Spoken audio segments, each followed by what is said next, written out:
আসসালামু আলাইকুম রহমাতুল্লাহি ওয়া বারাকাতুহু। সম্মানিত ভাই বোন, শয়তান আমাদের চরম শত্রু। শয়তান আমাদের প্রকাশ্য শত্রু, শয়তান আমাদের গোপন শত্রু এবং আমাদের আরেকটি শত্রু আছে। সেই শত্রু হলো আমাদের নফস।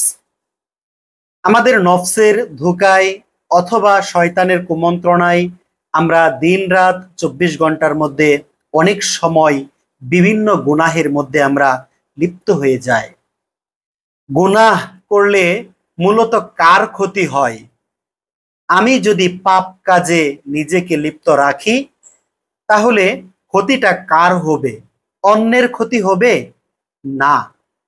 আমি যদি পাপ করি তাহলে ক্ষতিটা একমাত্র আমারই হবে। আমি যত বেশি পাপ করব আমার অন্তরের আলো তত বেশি পরিমাণে নিভে যাবে, অন্তরের প্রশান্তি কমে যাবে। শান্তি অনুভব কখনো আমি এই অন্তর দ্বারা করতে পারবো না, কারণ পাপ কাজের মধ্যে লিপ্ত থাকলে অন্তর কখনো শান্তি অনুভব করতে পারে না। চমৎকার একটি দোয়া আজ আমরা শিখব, সেটা হলো আদম আলাইহিস সালাম এবং হাওয়া আলাইহিস সালাম তারা দুজন যখন সামান্যতম ভুল করার কারণে অনুতপ্ত হলেন, শয়তান যখন তাদেরকে প্ররোচনা করেছিল, শয়তান যখন ওয়াসওয়াসা করেছিল, আর তারা যখন মহান রবের আদেশ অমান্য করে গাছের নিকট চলে গেলেন, যখন অনুতপ্ত হলেন, তখন তারা দুজন যেই দোয়া করেছিল সেই দোয়াটি হলো রব্বানা, হে আমাদের রব, হে আমাদের রব, হে আমাদের প্রতিপালক।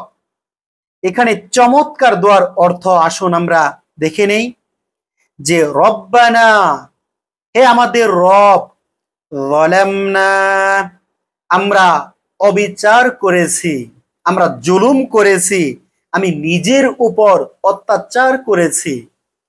আপনি যখন পাপ কাজের মধ্যে লিপ্ত হব তখন মূলত আমরা নিজের উপর অত্যাচার করে থাকি, নিজেকেই নিজে জুলুম করে থাকি। এজন্য বলা হচ্ছে আনফুসানা, আমাদের নিজেদের প্রতি আমরা জুলুম করেছি। ওয়া ইল্লাম তাগফির লানা, আর যদি আপনি আমাদেরকে ক্ষমা না করেন, আপনি যদি আমাদেরকে ক্ষমা না করেন, ওয়া তারহামনা, এবং আমাদের উপর যদি আপনি অনুগ্রহ না করেন, তাহলে এখানে আমরা যেটা দেখতে পাচ্ছি যে পাপ করলে নিজের ক্ষতি হয়, নিজের প্রতি অত্যাচার করা হয়, জুলুম করা হয়। এজন্য ক্ষতিটা একমাত্র নিজেরই হয়। আর যখন আপনি পাপ করব, পাপ কাজের মধ্যে যখন লিপ্ত থাকব, তখন অন্তর মরে যাবে, অন্তর মৃত হয়ে যাবে। এই অন্তর দ্বারা তখন আপনি মহান রবের ইবাদত করব না, করতে চাইব না, আগ্রহ তৈরি হবে না। তারপর মহান আল্লাহ তাআলা আমাদেরকে এখানে শিখিয়েছেন যে আমরা যেই অংশে দোয়াটা পড়ে থাকি, লানাকুনান্না মিনাল খাসিরিন, আপনি যদি আমাদেরকে ক্ষমা না করেন, আপনি যদি আমাদেরকে অনুগ্রহ না করেন, লানাকুনান্না, অবশ্যই আমরা হয়ে যাব মিনাল খাসিরিন, ক্ষতিগ্রস্তদের মধ্যে অন্তর্ভুক্ত। তাহলে আমরা কোন ক্ষতির মধ্যে পড়ে যাব?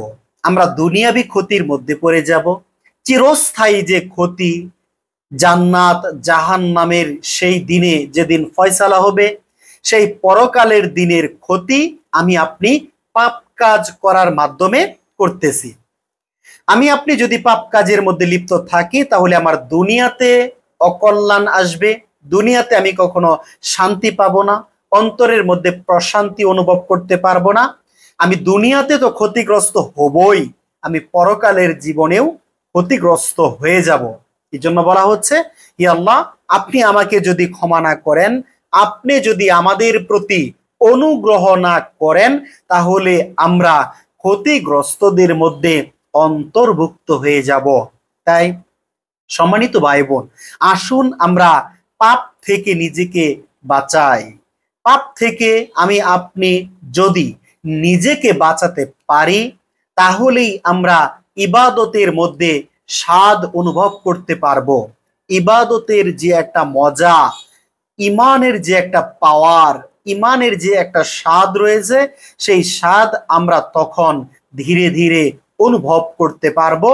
আর তখনই আমি আপনি মহান রবের ইবাদত, সৎ আমল আরো বেশি পরিমাণে করতে পারবো। আর পাপ কাজ আমার আপনার দ্বারা যত বেশি পরিমাণে হবে, আমি আপনি মূলত মহান রবের থেকে, মহান আল্লাহ তাআলার থেকে আমরা দিন দিন অনেক অনেক অনেক দূরে চলে যাব। যত বেশি পাপ হবে, আমরা কোরআন থেকে অনেক দূরে চলে যাব, হেদায়েত থেকে অনেক দূরে চলে যাব। মূলত আমরা শয়তানের কাছে চলে যাব।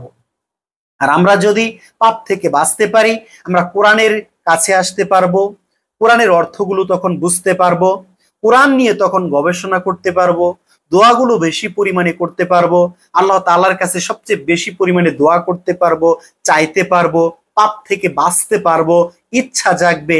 সব কিছু তখন আমার আপনার তৈরি হবে যখন আমি আপনি পাপ থেকে নিজেকে বাঁচাতে পারবো।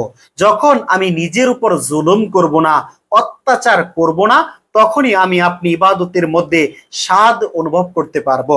তাই সম্মানিত ভাই বোন, আসুন আমরা এই দোয়াটা মুখস্থ করি, অর্থ সহ আমরা বুঝি, এবং এই দোয়াটা আমার জন্য, এই দোয়াটা আপনার জন্য, এটা নিজের জন্য। আসুন আমরা প্রতিদিন এই দোয়া করি। এই দোয়াটি আপনি কোথায় পাবেন? কোরআনুল কারীমের 7 নাম্বার সূরা, সূরা আরাফের 23 নাম্বার আয়াতের মধ্যে আপনি দোয়াটি পেয়ে যাবেন। আসুন আমরা এই দোয়াটি একটু তিলাওয়াত করি। রব্বানা যালামনা আনফুসানা وإن لم تغفر لنا وترحمنا لنكونن من الخاسرين।